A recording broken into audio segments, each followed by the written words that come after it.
It's super emotional to be here because there is a convergence of things. I've met Xavier more than 20 years ago. I was doing my PhD, he was doing his master degree in Geneva, so we are from the same lab. And there is Tara, there is a Tara team, there is the Peter Blake Trust. There are lots of friends actually in the room, so it's great to be here. So I will tell you I will try to close up the night with Plankton Planet, so this program we are here for.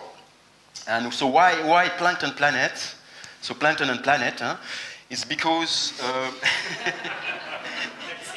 actually we have been living, I think humanity, has been living for a long time with a very weird conception of what nature is. And actually we have been living for almost 200,000 years in this world of where the planet is essentially green. And when you drive on planet Earth, it's mostly green, and the largest part of the biomass of the Earth system is just plants, trees, and grasses and things. And so we have been living in this system where we described a lot, animals and plants and animals. And in fact, ecology has been even the theory in ecology has been built over this animal-plant, relationship. But this is actually a very, biased world. This is our world, but this is not the real world. And in fact, we realized that the planet is a plankton planet when we went to the moon. And in fact, going to the moon is a bit like, the Earth, because we are a product of the Earth. It was like the Earth looking at herself through our eyes, I think, in a sense, right? It was a product of the Earth. So it's amazing when you think about this, right? The Earth looking at herself, at itself. And, and so we could realize that the planet is blue, in fact, right? We are living on a blue planet. And I think this was 50 years ago, 50 years ago with first step on the moon. And since that date, I think this is a total shock, right? I mean, after that, it's super scary in a sense. We are living in a little, bocal, and you have this planet, producing a very thin pellicule of an oxidized atmosphere. I mean, if you go just a few kilometers, 30 kilometers above, 40 kilometers, you're in the dark. There is no more oxygen. And so I think since that day, we have to, protect this world and to understand this world if we want not one day, to be flushed out, basically, sooner or later, if we don't understand this system. So most of our biosphere is plankton, but in fact, like my friend showed before, we have, if you go, and then this is just actually 20 years ago. I was just starting my PhD at this time. And so that we observe actually that the planet is not totally blue, it's blue and green, with all this phytoplankton that Mick and the others spoke about. And so this is this is basically through this green color actually we could calculate.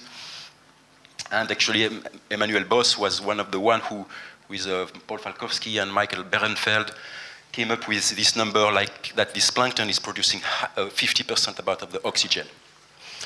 And in each liter of seawater on Earth, you have between 10 and 100 billion forms of life. So this is just amazing. And this ocean, this plankton absorbs also 93% of the heat and 30% of CO2 generated by us. So let's get a closer look into this plankton. Let's put the head in the plankton. And this is what you see. It's a very weird world of very strange creature. And in fact, what is amazing is that you don't see any green and you don't see any plants. What you see in the plankton is mainly animals. So it's a world of mainly animals. And the plants are tiny, so it's inverted compared to the Earth, to terrestrial ecosystems. And in fact, if you took a full scope like we did before, you can then see the phytoplankton, which is not plants, and most of this phytoplankton is able also to eat, so they are animal plants at the same time. And then you have, again, you have layers of protists, and then bacteria, and then viruses, and then vesicles. So you have most of the biomass is actually invisible, and we often forget that most of the biomass on the planet is just not visible to our eyes. And that's what Manu wants to democratize.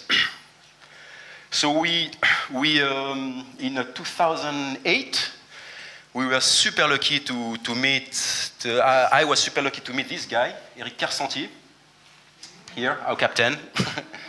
And then, with Eric met Romain, and then we aggregated a few group of people. And Tara was born, and Tara, I mean, not Tara, but Tara was not born because Tara, yes, had different owners. But Tara was at this time in the hand of Etienne Bourgois, and so Eric is an incredibly good cell biologist, and we put together on this boat very talented cell biologists, molecular biologists. We brought the Genoscope, who is the largest sequencing center in Europe. And so we put some extremely good, technologies on a sailing boat. And we started to invent a bit on the shoulder of Craig Venter, because Craig Venter was the first to do that, but at a much lower scale. And so we sort of created this low-cost, low-carbon footprint sailing oceanography in 2009. So we toured the world twice. This was called Tara Oceans. So this was the first tour of the world. And then we did also a tour of the Arctic Ocean. So and the beauty of this is that we had, for 4 years, basically, we sampled strictly the same way the ocean at 3 depths, from the surface to the dark oceans. And we sampled really the full life, from viruses to relatively large organisms. So we sampled the 8 orders of size magnitudes that whole plankton. So this was the first time, actually, we sampled the world ecosystems across, planetary ecosystem across the full life. So it's an amazing data set that we brought 40,000 samples to the laboratory. And we published, actually, it's the first ecosystem that we know that well now, because we sequence massively this plankton. And we published 12 papers in Nature and Science over the last 2 years. And it's a great. Basically, we build up a baseline of plankton diversity. We explore the frontier of this biodiversity. One of the main results, I think, is that the diversity is not in the animals or in the very small guys. It's not in the zooplankton that I showed you before, or in the viruses or bacteria, like many scientists believed before we started. But it's in the middle part of life, in these unicellular organisms called protists, that you can see on this wall. And all these cells are incredibly complex, in fact. This one, for instance, is called Emiliania. It's a coccolithophore. And you can see it here. We decalcify it, so it's rebuilding in 1 hour one of these little pieces. And this organism, is the most important calcifier. It's the most abundant, the single species calcifying on the planet. It's a plant, so it has chloroplast, so it can capture light to create life, and it can eat at the same time. So it has much more genes than we have. We have 25,000 genes. This guy has 40,000 genes, and it can cover the Black Sea here. The Black Sea is covered with this cell, so it has a real planetary power, and then the coccolithophore also have sunk to the bottom of the ocean, so they have built up, hundreds of meters so it has really a geological power. So you can see the amazing power of these cells that you can see on this wall, and that now we know are the most diversified, are the most diversified organism in the plankton, and in fact in forest as well, and in other ecosystems. We are starting to, so we know that we don't know biodiversity yet. So let's come to the point. Now, so we know also that there are between 10 and 15,000, blue water sailing boats which crosses the ocean at any given time in the ocean, which is a wonderful opportunity. And you can see here a map showing you for 1 year actually the distribution of this boat, more or less. And you can see that the different loops. For instance, the boat leaving San Diego and going to Tahiti and then Hawaii and coming back.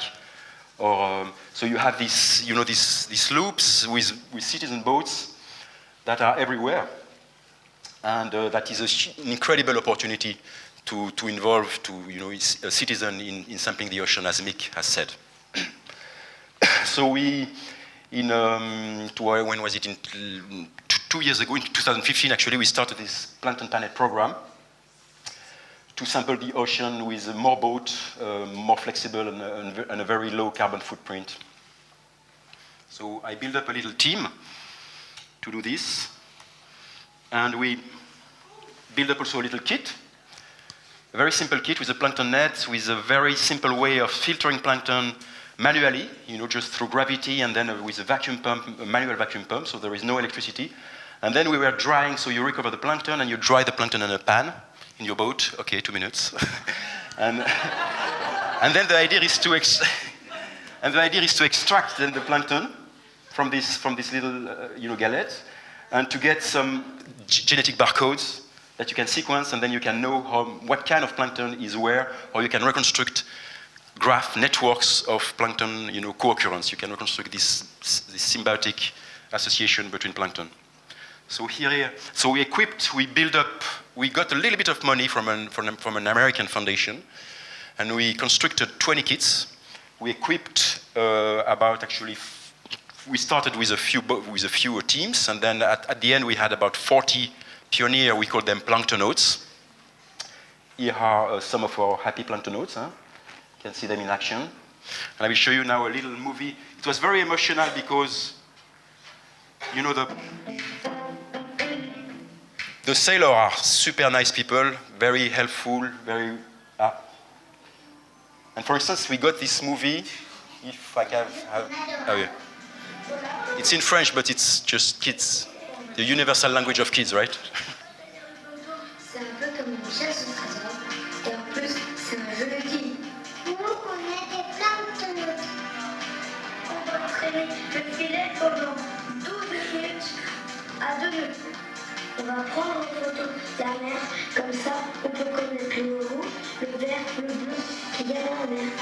Une idée scientifique, un autre comprend tout ce qui se passe dans la mer. Ça s'appelle les sciences participatives. On va prendre le plancton qu'on a collecté et on va le mettre sur des galettes. On ramener les scientifiques. Le plancton, c'est le début de toute la vie dans les océans.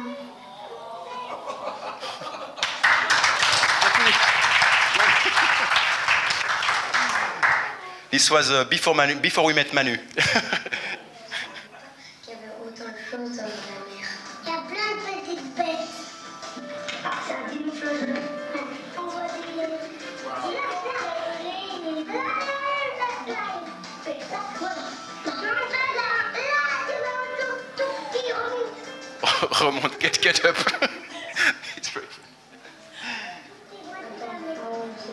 Yes, I mean, this movie, we got it, we didn't even ask for it, just the father did this movie. It was just very amazing. So we were able to send to explore those are the 22 boats for which we analyzed the genetic data. And so this is the coverage of this exploration in 1 year. We did also some work in New Zealand, but the data, we sequenced the data, but it's not analyzed yet.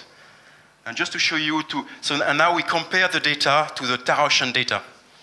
And so this is to show you, in these gray forms here, losange, are Tara Oceans, and the one in color are Plankton Planet, and the one like that are both Plankton Planet, contain both Plankton Planet and Tara Ocean sites.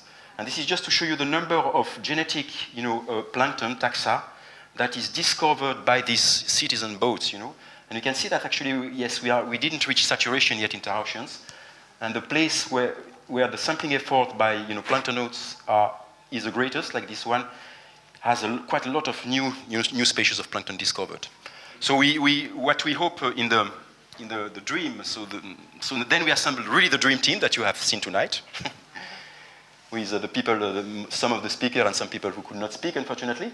And our dream now is to organize this at a much larger scale, to include into the kit, to improve the kit, because we had, of course, some mistakes, so we have to work on to improve a little bit the kits, and then to add the microscope of Manu. So we are building what we call the planktoscope, and then we want to basically organize from 3 places, from New Zealand, from France, and from California, San Diego, to start looping, putting a lot of kits in these loops at a right granularity based on mixed model, to really, and also in the poles, because you have people charting in the pole, and that are doing the same traject every year.